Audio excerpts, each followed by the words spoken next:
Bismillahirrahmanirrahim. Assalamualaikum warahmatullahi wabarakatuh. Salam sejahtera dan selamat petang kepada semua rakan-rakan media. Berdiri sebaris dengan saya adalah Datuk Dr. Raizat, Dr. Nurhayati Rusli, Datuk Dr. Chong Chi Kiong dan Dr. Hisham Shah. Kementerian Kesihatan Malaysia ingin memaklumkan bahawa terdapat 98 kes yang telah pulih dan dibenarkan discharge pada hari ini. Ini menjadikan jumlah kumulatif kes yang telah pulih sepenuhnya daripada jangkitan COVID-19 dan telah discharge daripada ward adalah sebanyak 3,295 kes, iaitu bersamaan dengan 60.7% daripada jumlah keseluruhan kes. Sehingga 20 April 2020 jam 12 tengah hari, terdapat 36 kes baru yang telah dilaporkan. Ini menjadikan jumlah kes positif COVID-19 di Malaysia adalah sebanyak 5,425 kes dari 113,055 individu yang telah disaring dan diuji bersamaan dengan 4.7%. Ini merupakan bilangan kes harian yang paling rendah direkod setakat ini. Oleh itu, jumlah kes aktif dengan boleh jangkitan COVID-19 adalah 2,041 kes. Sehingga kini seramai 45 kes positif COVID-19 sedang dirawat di unit rawatan rapi dan daripada jumlah tersebut, 28 kes memerlukan bantuan pernafasan. Sukacita dimaklumkan daripada maklumat terkini yang telah dilaporkan ke CPRC Kebangsaan, tiada sebarang kes kematian yang baru setakat ini. Oleh itu, sehingga jam 12 tengah hari 20 April 2020, jumlah kematian kekal 89 kes. Penurunan kes harian yang dapat dilihat sejak kebelakangan ini adalah hasil daripada tindakan proaktif dan agresif dalam mengesan kes yang dijalankan terutama dalam tempoh 2 minggu yang lalu. Namun demikian, jumlah ataupun bilangan kes baru mungkin boleh meningkat kembali dalam tempoh 2 minggu akan datang memandangkan aktiviti pengesanan kes masih giat dijalankan terutamanya ke atas rakyat Malaysia yang baru pulang daripada luar negara dan di lokaliti yang terlibat di bawah Perintah Kawalan Pergerakan diperketatkan. Perintah Kawalan Pergerakan diperketatkan telah mula dilaksanakan di beberapa lokasi berisiko tinggi sejak 27 Mac 2020. Langkah ini dapat membantu Kementerian Kesihatan Malaysia dalam menjalankan aktiviti pendekatan tertumpu iaitu targeted approach untuk membendung penularan jangkitan COVID-19 seperti bancian penduduk, aktiviti case detection rumah ke rumah, pengambilan sampel, aktiviti disinfeksi berkaitan dan promosi kesihatan. Bagi kes yang disahkan positif COVID-19, mereka akan diasingkan di hospital dan diberi rawatan. Sehingga 20 April 2020, kerajaan telah mengeluarkan sebanyak 6 arahan PKPD secara berperingkat melibatkan sebanyak 10 lokaliti iaitu Bandar Baru Ibrahim Majid, kawasan di sekitar Bandar Baru Ibrahim Majid, Kampung Sungai Lui, kawasan di sekitar Kampung Sungai Lui, Menara Plaza City One, Malayan Mansion, Selangor Mansion, Masjid India dan kawasan sekitarnya, terkini di pusat bandar utara Kuala Lumpur dan kawasan sekitar Pasar Borong Kuala Lumpur. Hasil daripada pelaksanaan PKPD, sebanyak 13,277 sampel ujian pengesahan COVID-19 telah diambil di mana sebanyak 796 kes telah dikesan positif COVID-19. Terdapat 5 kematian daripada kawasan tersebut iaitu kes 1,114, kes 2,627, kes 1,649 dan kes 1,251 dari Bandar Baru Ibrahim Majid dan kawasan sekitarnya, serta satu kes iaitu kes 1,906 dari Menara Plaza City One. Selaras dengan trend penurunan kes COVID-19, Kementerian Kesihatan Malaysia ingin menegaskan dan mengingatkan seluruh rakyat Malaysia untuk tidak mengambil mudah serta merasa selesa dengan keberkesanan pengekangan jangkitan COVID-19 yang dicapai setakat ini. Perjuangan kita masih berterusan dan pastinya masih belum tamat. Teruskan usaha membantu kerajaan dalam memastikan rantaian jangkitan COVID-19 ini dapat dibendung dan diputuskan, iaitu dengan satu, patuh kepada perintah kawalan pergerakan, iaitu duduk di rumah. Yang kedua, mengamalkan tahap kebersihan yang optimum pada setiap masa seperti mencuci tangan dengan air dan sabun. Yang ketiga, mengamalkan jarak sosial selamat, iaitu sekurang-kurangnya 1 meter daripada orang lain. Dan saya maklumkan kluster perhimpunan di Masjid Seri Petaling. Setakat ini, sampel yang diambil ialah 27,122 sampel telah diambil. Yang positif ialah 1,951.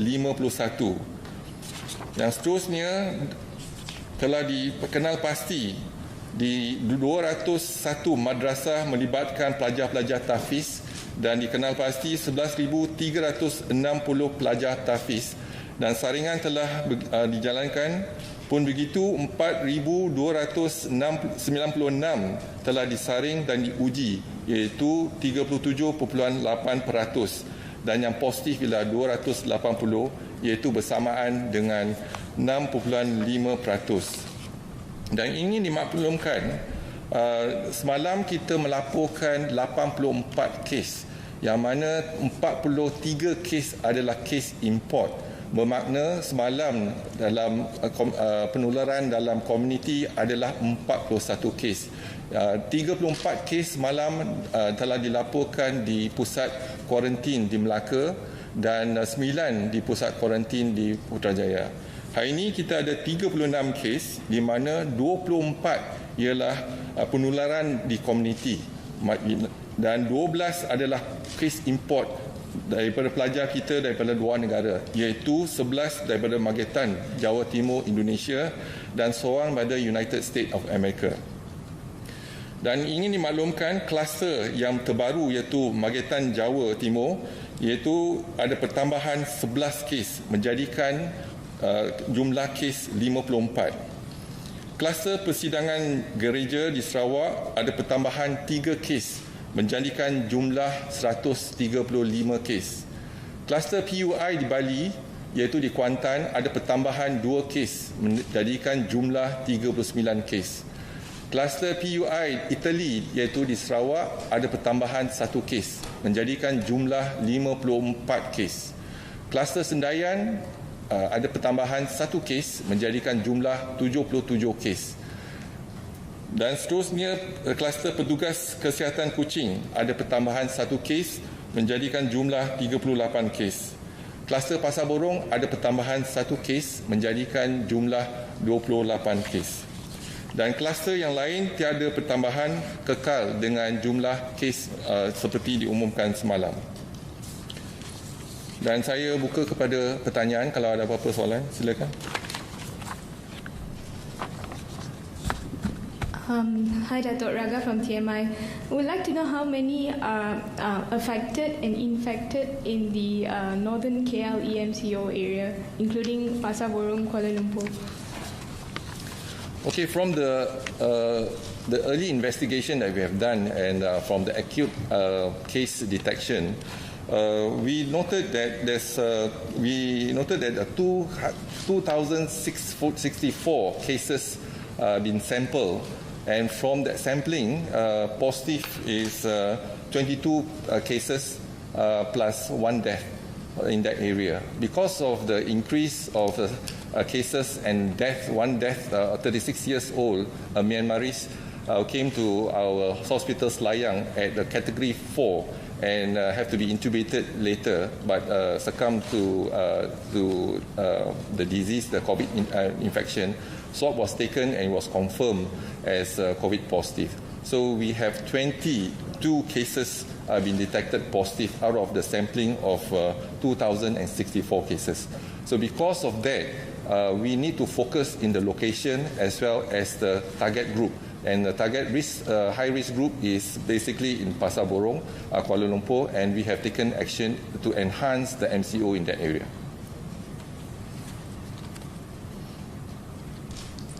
Datuk Rafida dari Berita Harian. Ada 2 soalan, Datuk.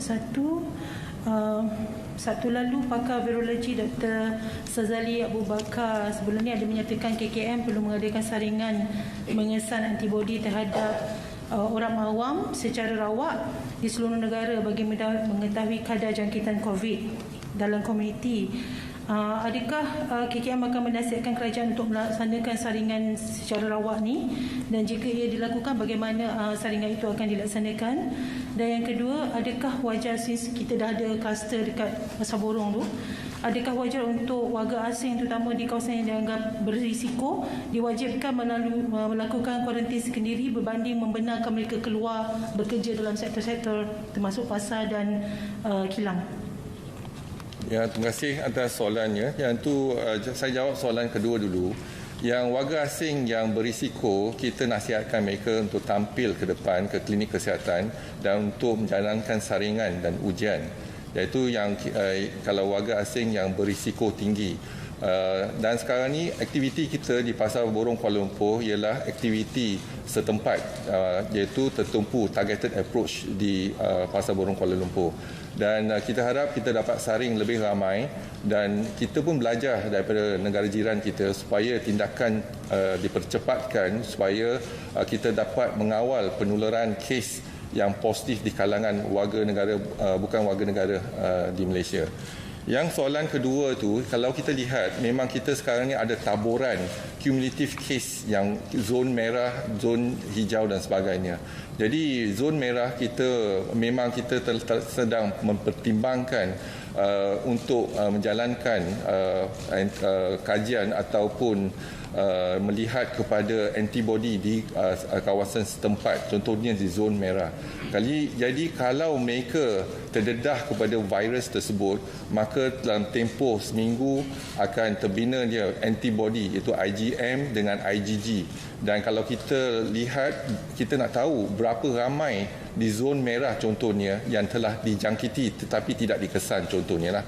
So, jadi ini mungkin satu kajian yang baik yang boleh kita pertimbangkan, dan mungkin masa yang sesuai untuk kita melaksanakan ujian tersebut. Dan ujian ini akan menggunakan ujian test kit, iaitu antibody test kit yang cepat, iaitu kita dapat ukur antibody ataupun IgM ataupun IgG. Jadi yang apa yang diperlukan ialah setitis darah saja dan kita dapat mengukur dia. Tetapi yang ni bukan untuk mengesan ataupun diagnosis, tetapi untuk mengetahui berapa ramai daripada di kalangan komuniti yang telah dijangkiti tetapi tidak dikesan contohnya. Jadi sekarang ni kita maklum kes-kes di zon merah, zon kuning dan juga zon hijau. Jadi mungkin kajian tu perlu dilihat. Ini adalah salah satu kajian yang boleh kita lihat dari segi jangkitan penularan di kalangan di komuniti. Tapi apa yang penting ialah untuk kita lihat ialah bagaimana kita nak melaksanakan ujian tersebut. Jadi kita mungkin perlukan kerjasama yang rapat dengan klinik-klinik swasta contohnya, dan supaya kita boleh dapat kumpulkan data-data yang terkini untuk kita mengambil tindakan sewajarnya.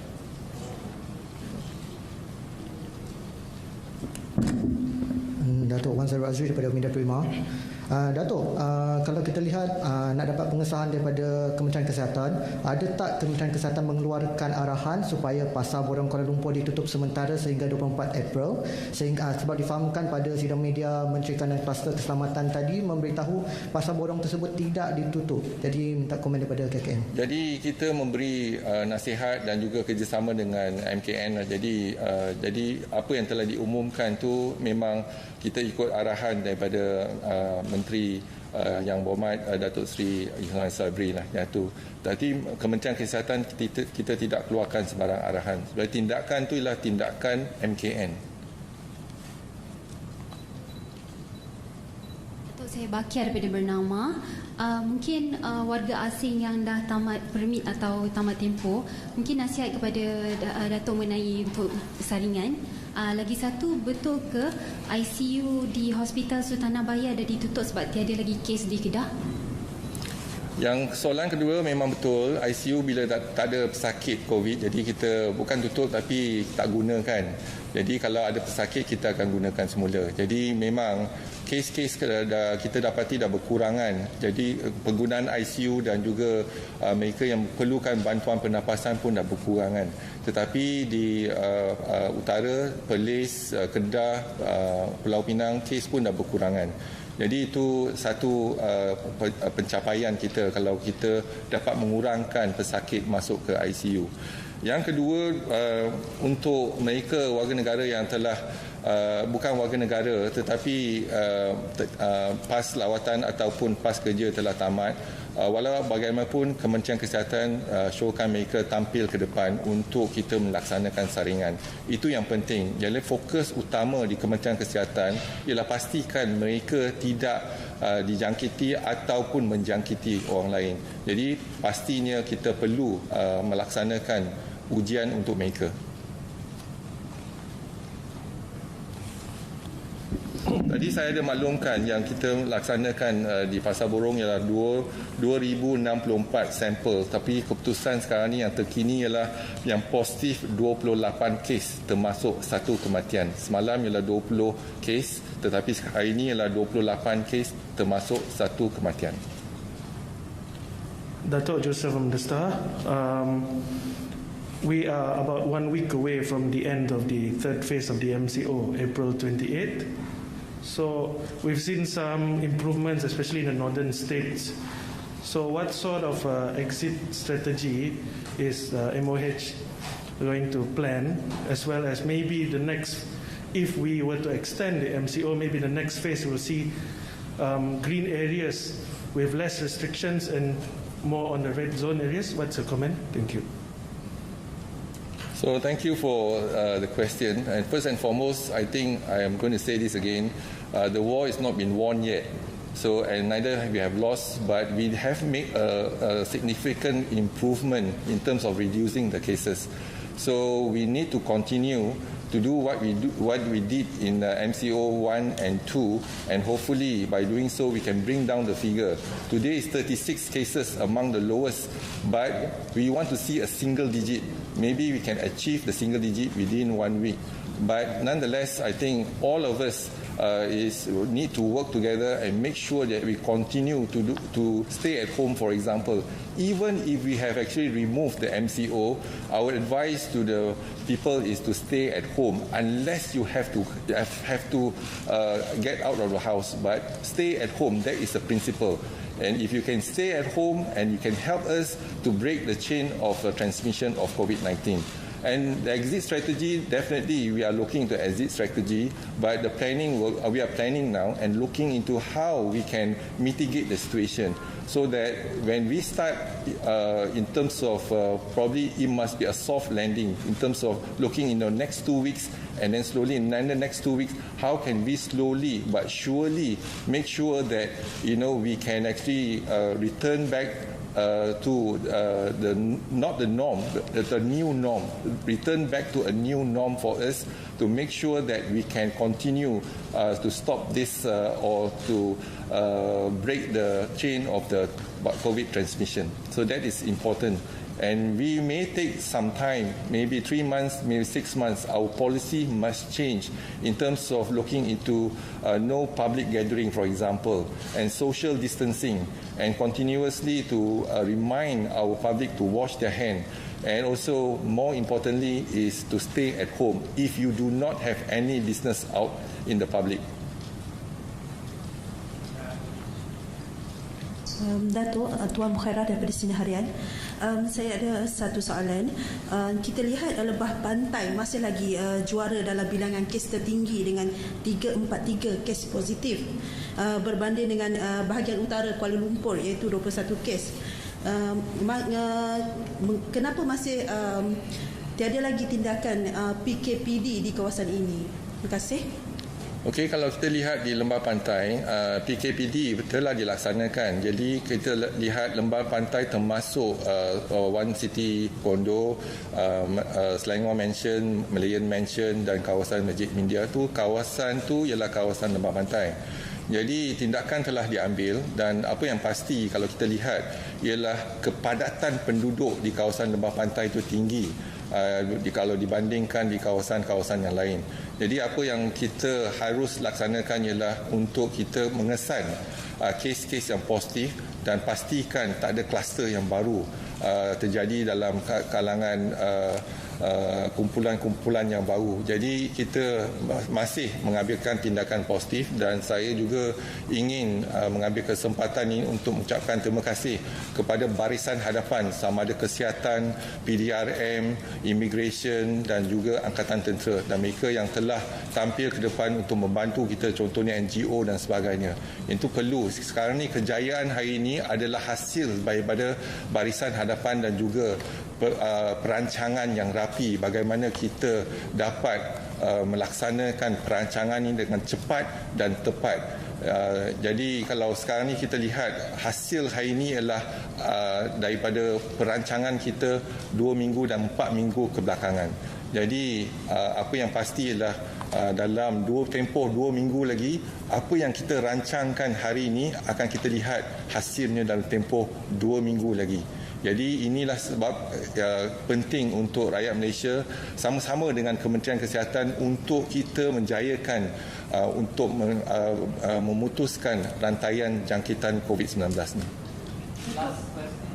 Datuk, dikatakan bahawa di Kuching, di Hospital Besar Kuching tak cukup topi muka N95 dan terpaksa ada yang katanya terpaksa recycle.